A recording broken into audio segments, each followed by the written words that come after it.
اچھا جی، تو آج ہم ایک بہت ہی بنیادی سوال پر بات کر رہے ہیں۔ ایک ایسا سوال جو صدیوں سے فلسفیوں کو اور شاید ہم سب کو بھی سوچنے پر مجبور کرتا ہے کہ بھئی انصاف کیا ہے؟ جی بالکل، یہ تو وہ سوال ہے جس کی کوئی ایک سیدھی سادی تعریف شاید ممکن ہی نہیں۔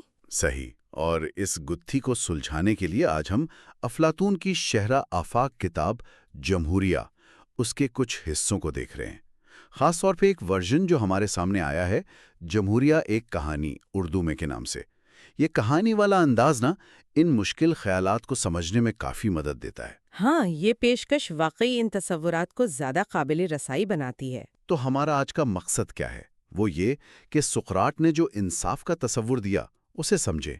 یہ صرف معاشرے کی بات نہیں بلکہ فرد کے اندر انصاف کا کیا مطلب ہے، اور یہ فلسفہ خود سچائی تک پہنچنے میں کیسے مددگار ہے۔ بالکل۔ تو آئیے وہیں سے شروع کرتے ہیں جہاں سے بات شروع ہوئی تھی، جب سقراط سے پوچھا گیا، بھئی سقراط، یہ انصاف آخر ہے کیا چیز؟ ایک مثالی شہر بناتے ہیں، ایک آئیڈین سٹیٹ کا تصور کرتے ہیں۔ ہاں، ان کا خیال تھا کہ اگر ہم بڑے پیمانے پر ایک پورے معاشرے میں انصاف کو کام کرتے دیکھ لیں تو شاید فرد کے لیے سمجھنا آسان ہو جائے۔ بالکل، یہ ایک طرح سے میکرو سے مائکرو کی طرف آنے جیسا تھا۔ پہلے بڑی تصویر دیکھیں پھر چھوٹی۔ ٹھیک، تو یہ خیالی شہر کیسا تھا؟ دیکھیں، اس خیالی شہر کی بنیاد رکھتے ہوئے سقراط نے کہا کہ ایک مستحکم معاشرہ جو ہے نا، اس میں بنیادی طور پر 3 طبقے ہوں گے۔ 3 طبقے؟ اچھا۔ جی، سب سے اوپر وہ کہتے ہیں حکمران ہوں گے، یعنی رولرز۔ ان کی خاصیت حکمت اور عقل۔ ان کا کام ہے سوچ سمجھ کر پورے شہر کی بھلائی کے لیے فیصلے کرنا۔ یعنی فلاسفر کنگز والی بات یہی سے شروع ہوتی ہے؟ جی ہاں، اس کی بنیاد یہیں پڑتی ہے۔ پھر دوسرا طبقہ ہے محافظوں کا، فوجی کہہ لیں۔ ان کا خاصہ ہے بہادری، ہمت۔ ان کا کام حفاظت کرنا ہے، اندرونی بھی بیرونی بھی۔ بالکل۔ اور تیسرا جو سب سے بڑا طبقہ ہے وہ ہے عوام الناس کا، مطلب کسان، تاجر، کاریگر، وہ سب لوگ جو روزمرہ کی عملی ضروریات پوری کرتے ہیں۔ ٹھیک ہے، تو یہ 3 طبقے ہو گئے، لیکن اس میں انصاف کہاں ہے؟ ہاں، یہ اہم نکتہ ہے۔ اصل بات یہ نہیں کہ طبقے ہیں، انصاف کیسے قائم ہوگا؟ تو سقراط کہتے ہیں شہر میں انصاف کا مطلب صرف یہ نہیں کہ قانون پر عمل ہو رہا ہے، نہیں۔ اچھا، تو پھر کیا ہے؟ انصاف اس وقت قائم ہوتا ہے جب ہر طبقہ اور اس طبقے کا ہر فرد وہ کام کرے جس کے لیے وہ قدرتی طور پر سب سے زیادہ موزوں ہے، پوری لگن سے، ایمانداری سے، اور دوسروں کے کام میں بالکل دخل نہ دے۔ اوہ، یعنی اپنی ذمہ داری نبھاؤ اور دوسروں کے معاملوں میں ٹانگ نہ اڑاؤ۔ بالکل، یہ ایک فعال ہم آہنگی ہے، ایک ہارمنی ہے، ایک سماجی توازن۔ جیسے ایک مشین کے سارے پرزے اپنی اپنی جگہ ٹھیک کام کر رہے ہوں، تبھی مشین صحیح چلتی ہے نا۔ یہ ہم آہنگی، یہ ہارمنی کا آئیڈیا واقعی بڑا دلچسپ ہے۔ مطلب انصاف کوئی باہر سے نافذ کرنے والی چیز نہیں، بلکہ سسٹم کے اندر سے پیدا ہونے والی ایک کیفیت ہے۔ جی ہاں۔ لیکن کیا یہ آج کل ممکن ہے؟ مطلب آج تو طبقاتی تقسیم اکثر ناانصافی کی جڑ سمجھی جاتی ہے۔ سقراط کا یہ ماڈل تو بڑا آئیڈیل لگتا ہے، حقیقت میں ایسی ہارمنی کیسے ہو؟ آپ کا سوال بہت اہم ہے، اور سقراط بھی جانتے تھے کہ یہ ایک آئیڈیل ہے، ایک معیار ہے جس کی طرف کوشش کرنی چاہیے۔ اصل دنیا تو ظاہر ہے بہت پیچیدہ ہے۔ صحیح۔ لیکن اس سے پہلے کہ ہم آج کی دنیا پر آئیں، سقراط نے بات کو ایک قدم اور آگے بڑھایا۔ انہوں نے کہا جس طرح شہر کے یہ 3 حصے ہیں نا، جی بالکل اسی طرح انسان کے اندر، اس کی روح میں، اس کی شخصیت میں بھی 3 بنیادی قوتیں ہیں۔ تو یہ شہر والی بات اب فرد پر آ گئی، یعنی جیسا باہر ویسا اندر۔ یہ کیسے؟ جی یہی تو ان کی فکر کا کمال ہے۔ انہوں نے کہا ہماری شخصیت کے بھی 3 حصے ہیں۔ پہلا اور سب سے اہم ہے عقل، یعنی ریزن، ہماری سوچنے سمجھنے کی صلاحیت، سیکھنے کی، اخلاقی فیصلے کرنے کی۔ ٹھیک، پہلا حصہ عقل۔ دوسرا حصہ ہے جذبہ یا حوصلہ، اسپرٹ یا پیشن کہہ لیں۔ اس میں عزت نفس، غصہ، ہمت، مقابلہ کرنے کی خواہش، یہ سب شامل ہیں۔ یہ عقل اور خواہشات کے بیچ میں ایک طرح کا پل بن سکتا ہے۔ اچھا، اور تیسرا؟ تیسرا حصہ ہے نفسانی خواہشات، ایپیٹائٹس، بھوک، پیاس، جنسی طلب، پیسے کی خواہش، یعنی ہماری جو بنیادی جسمانی اور مادی ضرورتیں ہیں۔ سمجھ گیا، عقل، جذبہ اور خواہشات۔ تو اب فرد کے اندر انصاف کیا ہوا، شہر کی طرح؟ بالکل شہر کی طرح، ان تینوں حصوں میں توازن، ہم آہنگی۔ انصاف تب ہے جب عقل سمجھداری سے رہنمائی کرے، لیڈ کرے۔ یعنی عقل باس ہے؟ ایک طرح سے ہاں، اور جذبہ جو ہے وہ عقل کا ساتھ دے، اس کی مدد کرے خواہشات کو کنٹرول میں رکھنے میں، اور خواہشات اپنی جائز حد میں رہیں، بس۔ تو ناانصافی اندرونی بے ترتیبی ہوئی؟ بالکل۔ سقراط کے نزدیک ناانصافی صرف کوئی بیرونی عمل نہیں ہے، بلکہ یہ اندرونی انتشار ہے۔ جب ہمارے خواہشات، ہمارے جذبات عقل پر حاوی ہو جائیں تو ہم خود سے بھی ناانصافی کرتے ہیں اور دوسروں سے بھی۔ یہ بات تو آج کل کی زندگی کے لیے بہت بہت متعلقہ لگتی ہے۔ Mental health, self control. یقیناً یہ ذاتی نظم و ضبط، ذہنی صحت، اخلاقی انتخاب، ان سب کے لیے یہ تصور آج شاید پہلے سے بھی زیادہ اہم ہے۔ یعنی اندر کا امن اور باہر کا انصاف یہ جڑے ہوئے ہیں۔ اگر میرے اپنے اندر ہی کھچڑی پکی ہوئی ہے تو میں معاشرے میں انصاف کیسے قائم کروں گا؟ یہی نکتہ ہے۔ لیکن یہ عقل کو ہمیشہ ڈرائیونگ سیٹ پہ رکھنا یہ آسان تو نہیں ہے۔ زندگی میں تو اکثر جذبات، خواہشات آگے آ جاتی ہیں۔ بالکل درست کہا، اور یہی تو اصل جد و جہد ہے۔ سقراط بھی اس مشکل کو سمجھتے تھے، اسی لیے انہوں نے تعلیم و تربیت پر اتنا زور دیا۔ لیکن اب اگر ہم واپس شہر کی طرف چلیں، وہ مثالی شہر جہاں ہر کوئی اپنا کام کر رہا ہے، ہر کوئی اندرونی توازن کی کوشش میں ہے، تو سوال یہ ہے کہ اس شہر کو چلائے گا کون، لیڈر کون ہوگا؟ ہاں، یہ بہت بڑا سوال ہے۔ اگر حکمران ہی ٹھیک نہ ہو تو سارا نظام خراب۔ تو یہیں پر وہ فلسفی بادشاہ والی بات آتی ہے۔ بالکل، یہیں پر سقراط کا یہ خیال اس زمانے کے لحاظ سے تو بہت ہی انقلابی تھا۔ اس وقت تو حکومت یا تو خاندانی ہوتی تھی، یا طاقت کی بنیاد پر، یا بس جو مقبول ہو گیا۔ صحیح۔ سقراط نے دلیل دی کہ نہیں، مثالی ریاست پر حکومت کرنے کا حق صرف اور صرف فلاسفر کو ہے، فلاسفر کنگ۔ لیکن فلاسفر ہی کیوں؟ کوئی جرنیل کیوں نہیں؟ کوئی کامیاب تاجر کیوں نہیں؟ اچھا سوال ہے۔ سقراط کے مطابق حقیقی فلاسفر وہ ہے جسے نہ دولت کی لالچ ہے، نہ شہرت کی، نہ طاقت کی۔ اس کا جنون، اس کی زندگی کا مقصد صرف ایک ہے: علم کی تلاش، سچائی کی جستجو، اور خیر یعنی دا گڈ کو سمجھنا، وہ اعلیٰ حقیقت اور اچھائی۔ اچھا۔ پتا ہے کہ اصلی انصاف کیا ہے، اصلی بہادری کیا ہے، اصلی دانائی کیا ہے، تو اس کے فیصلے ذاتی فائدے یا نقصان، یا عوامی دباؤ، یا وقتی جذبات پر نہیں ہوں گے، بلکہ اصولوں پر ہوں گے۔ جی، بلکہ عقل، علم اور انصاف کے جو دائمی اصول ہیں ان پر مبنی ہوں گے۔ وہ صرف شہر کو چلائے گا نہیں، بلکہ اسے بہتر بنائے گا حقیقی معنوں میں۔ یہاں سقراط علم یعنی ایپسٹمولوجی اور سیاست کو ملا رہے ہیں۔ ان کے نزدیک جاننا اور حکومت کرنا یہ الگ الگ نہیں ہے۔ یہ آئیڈیا سننے میں تو بہت زبردست ہے۔ ایک ایسا لیڈر جو بالکل غیر جانبدار، عقل اور سچائی کے لیے وقف ہو۔ لیکن کیا یہ ممکن ہے؟ کیا ایسے لوگ ہوتے ہیں جو طاقت ملنے کے بعد بھی ذاتی مفاد سے اوپر رہیں؟ اور اگر ہوں بھی تو وہ اقتدار تک پہنچیں گے کیسے؟ اور عام لوگ کیسے پہچانیں گے کہ یہ شخص واقعی سچائی جانتا ہے؟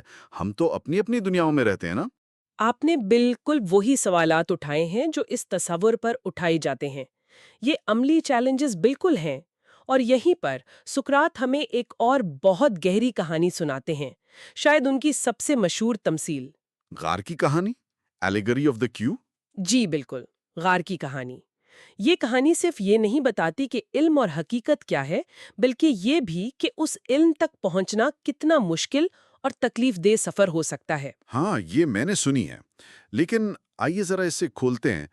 منظر کچھ ایسا ہے کہ کچھ لوگ ہیں جو پیدائشی قیدی ہیں ایک غار میں، جی، ایک تاریک غار میں، زنجیروں میں جکڑے ہوئے۔ اور وہ صرف سامنے والی دیوار کو دیکھ سکتے ہیں، پیچھے نہیں مڑ سکتے۔ ٹھیک۔ ان کے پیچھے کچھ فاصلے پر ایک آگ جل رہی ہے، اور آگ اور قیدیوں کے بیچ ایک راستہ ہے جس پر کچھ لوگ چیزیں، مجسمے وغیرہ لے کر گزرتے ہیں، اور ان چیزوں کے سائے سامنے دیوار پر پڑتے ہیں۔ قیدیوں کے لیے یہی سائے اصل حقیقت ہے۔ وہ ساری زندگی انہی کو دیکھتے ہیں، ان پر باتیں کرتے ہیں، انہی کو دنیا سمجھتے ہیں۔ یہ منظر کشی بہت بہت طاقتور ہے۔ سقراط اس تمثیل سے علم کے درجات اور حقیقت کی نوعیت سمجھا رہے ہیں۔ وہ کہتے ہیں کہ غار میں جو سائے نظر آ رہے ہیں نا، جی، وہ ہماری روزمرہ کی زندگی میں جو چیزیں ہم محسوس کرتے ہیں، دیکھتے ہیں، سنتے ہیں، چھوتے ہیں، ان کی طرح ہیں۔ یہ حواس سے معلوم ہونے والی دنیا ہے۔ لیکن یہ اصل نہیں۔ نہیں، یہ اصل حقیقت نہیں، یہ حقیقت کا عکس ہیں، سائیں ہیں۔ غار کے قیدی ایک طرح سے ہم سب ہیں، جب تک ہم صرف اسی ظاہری دنیا کو جو حواس بتاتے ہیں، اسی کو سب کچھ سمجھتے رہتے ہیں، اور اس کے پیچھے جو اصل سچائیاں ہیں ان سے بے خبر رہتے ہیں۔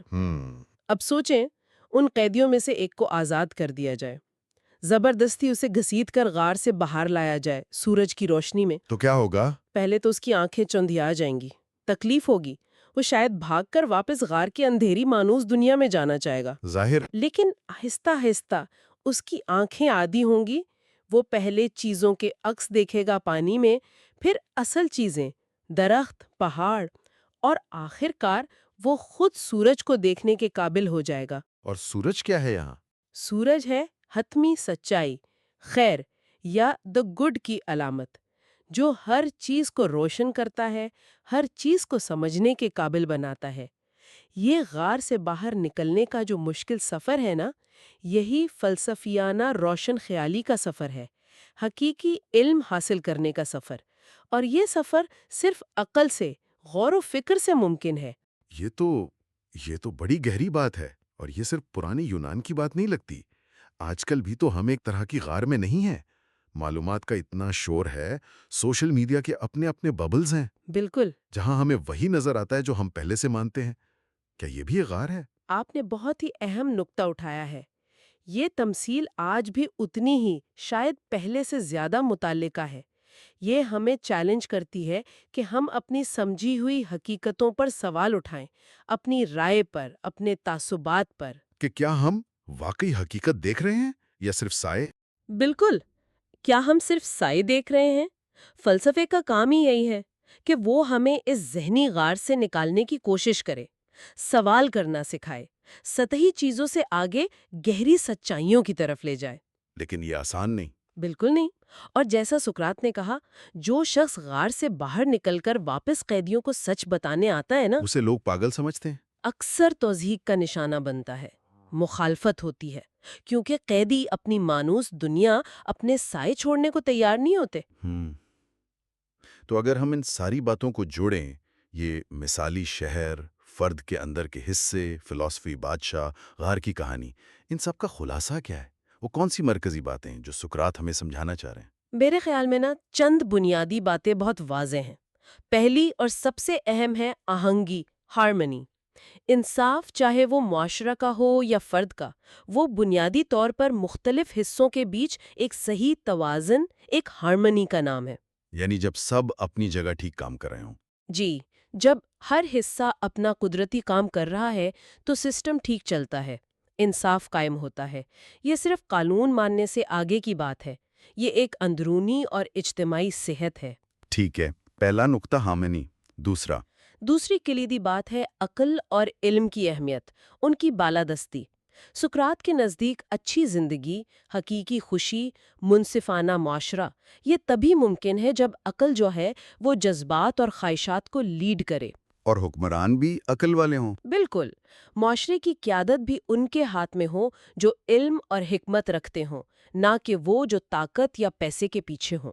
غار کی کہانی بھی یہی بتاتی ہے کہ ہمیں حسی دنیا کے دھوکے سے نکل کر حقیقی علم کو سمجھنے کی کوشش کرنی چاہیے۔ یہ خیالات واقعی بہت گہرے ہیں، لیکن سوال پھر وہی آتا ہے، 2500 سال پرانے یہ نظریات آج کی دنیا میں، 21ویں صدی میں کہاں فٹ ہوتے ہیں؟ ہماری دنیا تو بہت مختلف ہے، بہت پیچیدہ ٹیکنالوجی ہے، گلوبلائزیشن ہے۔ کیا یہ پرانی حکمت آج بھی کام آ سکتی ہے؟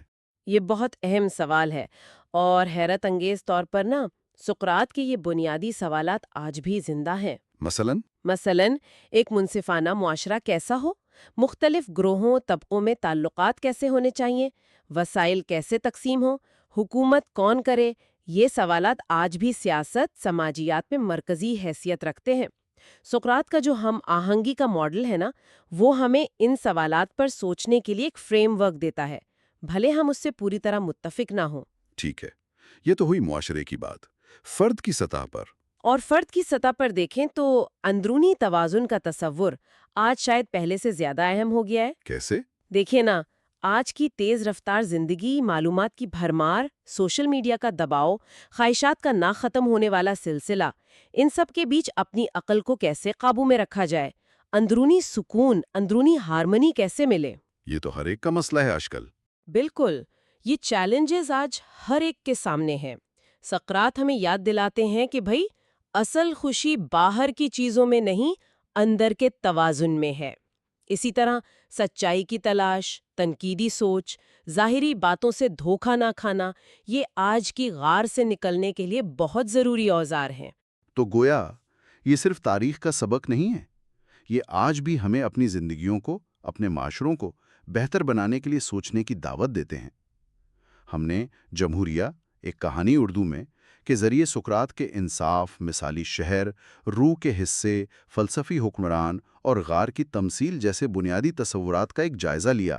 جی بالکل، اور یہ ساری گفتگو ہمیں ایک آخری نقطے پر چھوڑ جاتی ہے، ایک ایسا سوال جو ان تحریروں سے نکلتا تو ہے لیکن جس کا جواب شاید ہمیں خود ڈھونڈنا ہے۔